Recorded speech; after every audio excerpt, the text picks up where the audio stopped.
C'était le jour du grand marché aux bestiaux à Örebro. Et il pleuvait si dru qu'on avait du mal à voir devant soi. Tiens-toi bien, Nils! Tiens-toi bien! Oh! N'aie pas peur, on se cramponne! Aïe! Martha, aide-moi! Oh, petite... Les amis, nous devons atterrir le plus vite possible. Sinon, nous sommes perdus dans cette tempête. Suivez-moi. Oui, nous devons descendre. Vous serez déjà, c'est trop tôt.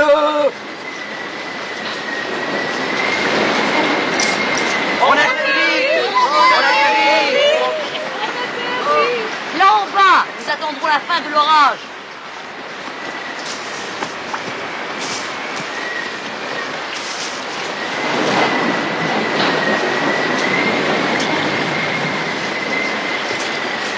On avance un peu et nous allons trouver un abri. Non, tes bêtes n'entreront pas dans mon étable. Je ne tiens pas un asile et garde ton vieux canasson. Je pourrais passer la nuit dans ta grange et les animaux dans la soupente.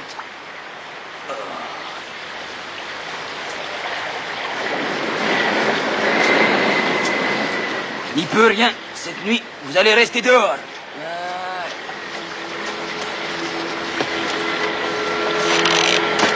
En attendant, lui va au chaud. Tandis que nous devons rester sous la pluie glacée. Il a vraiment tout essayé pourtant.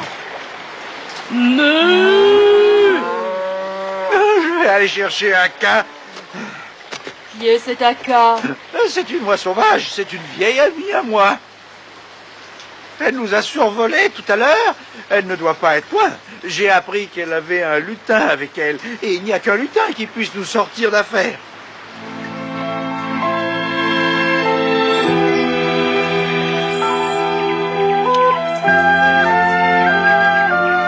Demain se tient le marché aux bestiaux à Örebro. Comment t'as appris ça? Tout le monde en parle, n'est-ce pas, Martin? Il ne se trompe pas, c'est exact. Oui. Ce sera un grand jour. Vraiment? Je te l'avais dit. Oh, n'insiste pas. Il a cessé de pleuvoir. Il ne pleut plus. Peut-être chez toi, mais pas chez moi. La pluie s'est arrêtée là où je suis. En es-tu certain, Caxi? C'est évident, sinon je ne te le dirai pas. Bizarre.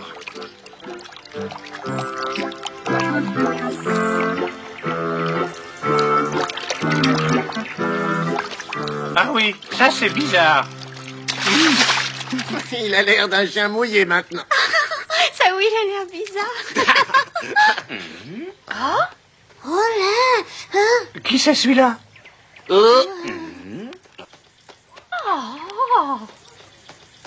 Va voir. Allons, vas-y. Qui? Moi? Oh. Non, non, non, non, non. Non, oui, oui, oui, oui, j'y vais. Oui, oui, oui, oui, oui. Oh. N'ayez pas peur, je ne vous ferai pas de mal. Êtes-vous les oies de la troupe de Haka? Nous avons besoin de l'aide de votre lutin. Ah oui, je vois que tu es là. Je suis heureux de te rencontrer. Comment se fait-il que tu me connaisses? J'ai entendu parler de toi. Tous les animaux racontent en détail toutes tes bonnes actions. On t'aime bien. Ainsi on parle de moi? On doit bien aussi raconter tes bêtises, Paris. C'est toi? Je suis avec un troupeau de vaches qui a été surpris par l'orage. Nous cherchons un abri. Mais que nous racontes-tu là? Nous sommes devant une ferme où il y a une grande étable, mais le paysan ne veut pas nous laisser entrer. Pourtant, quand il était plus jeune, il savait être compatissant. C'est épouvantable. Il faut que nous intervenions. As-tu une idée de ce qu'on peut faire? Je t'en prie, viens avec moi et tu verras. Entre nous, j'ai l'impression qu'il n'est plus très jeune et que c'est pour ça qu'il cherche un abri désespérément. Moi, j'entends encore très bien et le cas échéant, je suis encore assez vigoureux. Vigoureux comme poisson sur l'herbe, c'est sans doute ce qu'il veut dire. Veux-tu mon avis? Nils ait peur qu'il s'écroule avant d'arriver.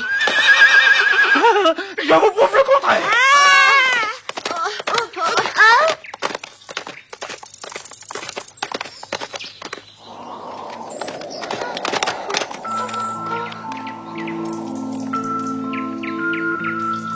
Que j'ai eu peur, j'ai cru que le cheval allait nous renverser.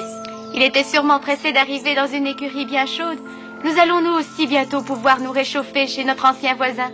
Ce sera formidable. Crois-tu que notre ancien voisin se souviendra de nous? Sûrement. Notre père autrefois a travaillé très dur dans cette ferme.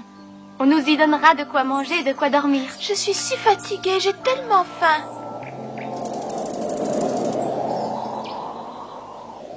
Le cheval a promis de nous aider, mais le fera-t-il? Je suis certaine que ce brave cheval essaiera dans la mesure de ses moyens. Vous pensez qu'il y a vraiment un lutin qui va pouvoir nous aider?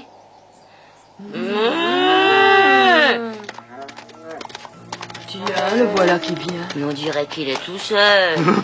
Qu'est-ce que je vous avais dit? Nous avons fait vite. Je l'ai cherché, je l'ai trouvé. Où est-il, ce petit homme dont tu nous as parlé? Tu avais pourtant dit que tu le ramènerais. Je tiens toujours mes promesses et je suis certain qu'il va nous aider. Je l'espère, tout au moins. En tout cas, je ferai de mon mieux. Ne vous inquiétez pas, celui-là, moi aussi. Quoi, ces deux-là nous aideront? Ils nous feraient entrer dans l'étable, laissez-moi rire. Écoutez-moi bien, je suis le fils d'un fermier, non d'un petit bonhomme. J'ai déjà vu beaucoup de choses dans mon existence et si je me souviens bien, je peux t'affirmer qu'un vrai fils de fermier, c'est en général plus grand que tu ne l'es. N'est-ce pas ton avis? Je ne suis pas un lutin, que notre dealer. Ça, c'est vrai. Mais je veux quand même essayer de vous venir en aide. C'est glissant. Viens, Quenotte, on va couper les cordes. Qu'est-ce que tu paries que je finirai le premier?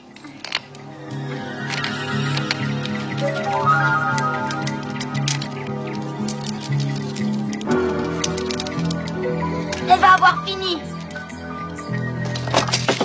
Vous pouvez sortir, allez.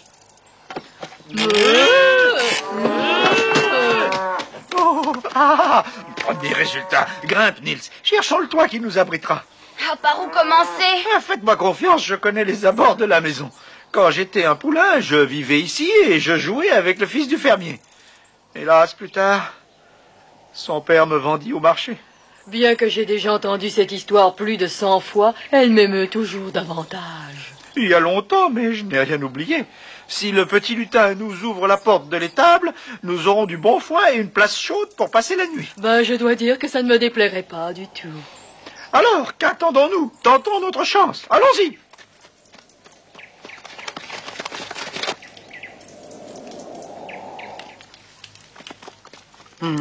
J'ai l'impression d'avoir entendu du bruit du côté de l'étable.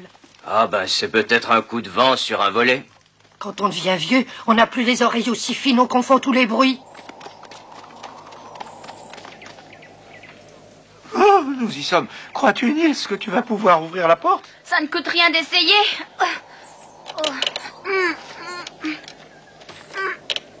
Mes amis, je vous le promets, une fois à l'intérieur, nous aurons chaud et nous aurons autant de foin que nous voudrons. Oh, ce serait trop beau.